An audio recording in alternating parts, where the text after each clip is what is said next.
दैनिक जागरण का संपादकीय डिक्टेशन। गति 100 शब्द प्रति मिनट। स्टार्ट होगा 5 सेकेंड बाद।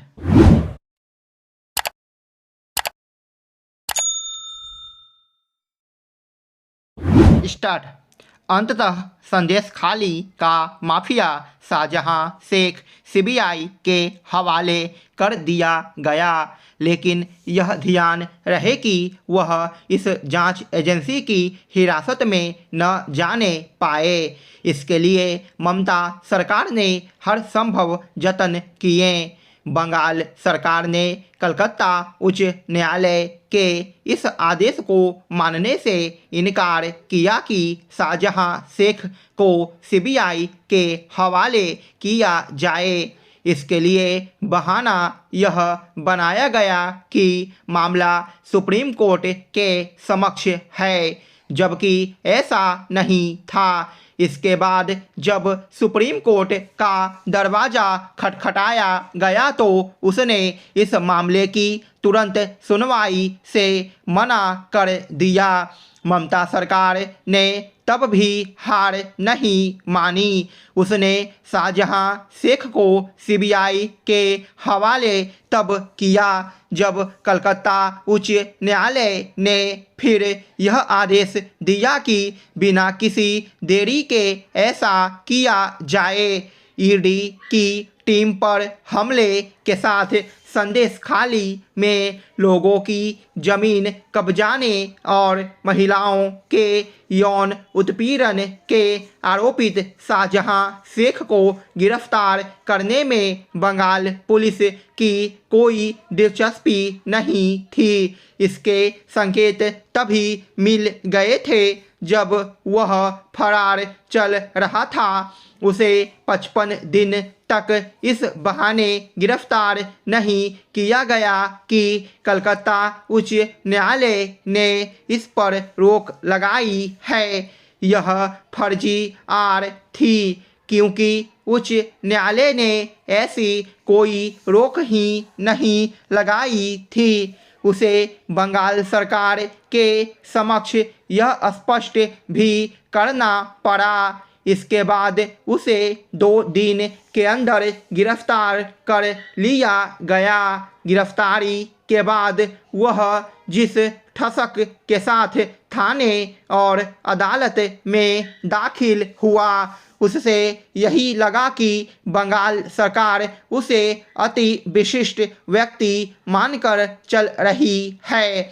ममता सरकार और बंगाल पुलिस कुछ भी दावा करे, इसमें संदेह नहीं कि उसने आपराधिक चरित्र वाले शाहजहां शेख का बचाव करने में कोई कसर नहीं उठा रखी। जब कोई सरकार किसी कुख्यात व्यक्ति का बचाव करने में हिचक दिखाने से भी इनकार कर दे तो भला इसे राजनीतिक निर्लजता के अलावा और क्या कहा जा सकता है।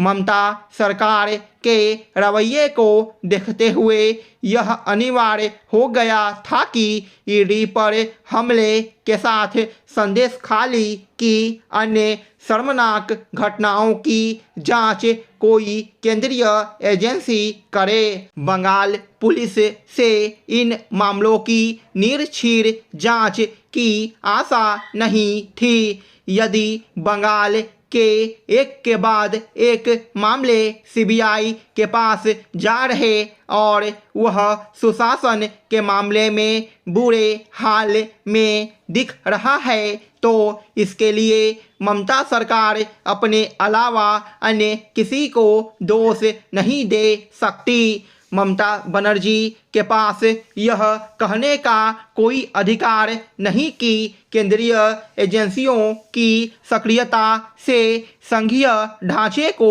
नुकसान हो रहा है, क्योंकि सच यह है कि संविधान एवं कानून की अनदेखी तो उनकी सरकार और पुलिस कर रही है, और वह भी बिना किसी शर्म संकोच।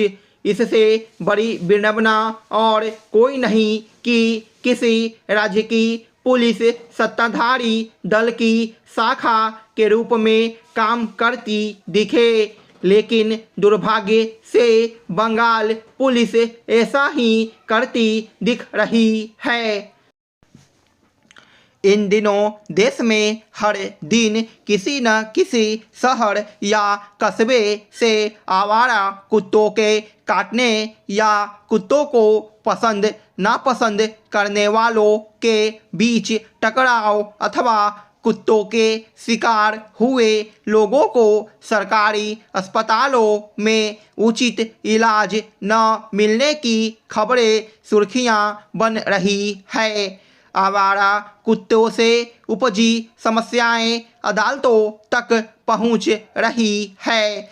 बीते दिनों ही जहां दिल्ली हाई कोर्ट ने कुत्तों के काटने से एक बच्ची की मौत का संज्ञान लिया, वही इंदौर हाई कोर्ट ने कहा कि आवारा कुत्तों से हर कोई परेशान है। भारत जैसी स्थिति दुनिया के अन्य देशों की भी है। फर्क सिर्फ यह है कि विकसित देश इसके कारकों और निदान पर गंभीरता से काम कर रहे हैं।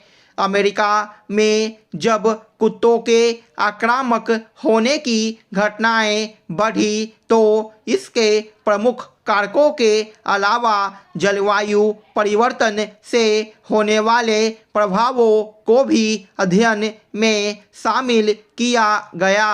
Harvard school of public health और हार्वर्ड मेडिकल स्कूल के शोधकर्ताओं का मानना है कि आक्रामकता सभी जानवरों में एक सामान्य व्यवहार है। अक्सर अपने निर्धारित क्षेत्रों की रक्षा करने, भोजन, पानी आदि के सीमित संसाधनों का अधिक से अधिक हिस्सा प्राप्त करने, अपनी ही नस्ल के अन्य साथियों से प्रतिस्पर्धा करने जैसे मसलों पर कुत्ते और अन्य जानवर हिंसक रहते हैं, लेकिन आमतौर पर इंसान के साथ कुत्ते ऐसा व्यवहार नहीं करते।